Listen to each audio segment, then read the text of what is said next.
Grabe naman tong nararamdaman ko mga kabukid. Umaga pa nga lang masakit ng braso ko. Kung sa leg ito nangyari, stiff neck daw po ito. Pero nasa braso nga po tayo nadali. Hindi ko po alam kung anong itatawag dito. Siguro stiff arm. Charot lang! Pero halata naman yata sa mukha ko na talagang hindi may pinta ang mukha ko. Umaga pa nga lang ay masyado nang maslimot ang mukha ko. Kaya ang ginagawa ko ay uminom na lang ako at nagpapalaman ng tiyan. Nagbabasakali na magkaroon ng lakas. Pero hindi ko talaga maitago na masakit talaga ang braso ko. Kaya habang nagmumuray-muray pa tayo dito mga kabukid ay naghihintay lamang tayo ng lalab ko. Kasi umaga pa nga lang po ay talagang nagluluto na ang lalab ko. Panghuli niya pong niluto ay ang itlog. Alam niyo naman mga kabukid na madali talagang lutuin ng itlog. Kaya saktong-sakto daw po kakagising ko. Kaya dito nagpaalam na rin siya na kukuha daw po siya ng itlog. Medyo marami-rami nga po ang niluto ng lalab ko. Kasi ito pang agahan namin at pangbaon na rin sa mga bata. Sa ngayon kasi mga kabukid ay hindi talaga ako makakatulong ng lalab ko. Bago kasi kami lumabas ng kusina ay kailangan tapos na po ang trabaho sa kusina. Kasi ang next namin gagawin ay sisilipin na po namin yung mga alaga namin. At nang matapos na ang lahat ng mga gawain dito sa kusina mga kabukid at dito na naman tayo sa mga alaga natin. So nakikita naman po natin ay andito na po ako sa loob ng kulungan ng mga bibi natin. Ayan.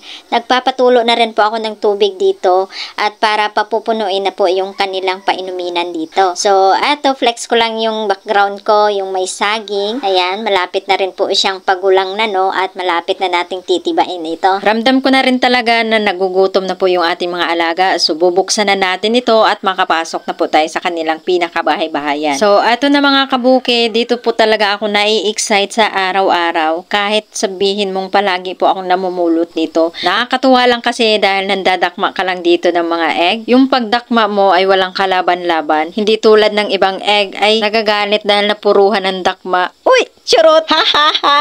Oo, yan na naman kayo. Dito sa punto mga kabukid ay talagang tuloy pa rin po ako dito sa kakahanap ng mga egg. Dahil hindi mo talaga alam yung iba ay talagang nakabaon po. Kapag hindi mo talaga binusisi yung bawat sulok ay talagang malalagpasan mo. Kaya ang ginagawa ko dito mga kabukid ay talagang hindi ko talaga pinapalagpasan yung bawat sulok. Kasi kahit baguhan pa lang ako dito mga kabukid sa pag-iitikan, alam ko na yung may mga damo-damo na tinatakpan ng mga dayami. Alam ko na yung may laman ba o wala. At alam ko rin mga kabukid na kahit walang nakalitaw na egg na nakikita, alam ko rin na may laman yaan. At alam ko na rin kumilatis pagtingin ko pa lang sa'yo kung malaki ba ang egg mo or maliit. Ay pagtingin ko pa lang sa gulong na ito kapag medyo maumbog, medyo malalaki po talaga ang mga egg. So stay put lamang kayo mga kabukid dahil mamaya-maya ay matatapos na rin tayo. Dahil pagtapos nga po nito ay bibilangin na po natin. Ay malamang bibilangin mo tapos i-flex mo na naman.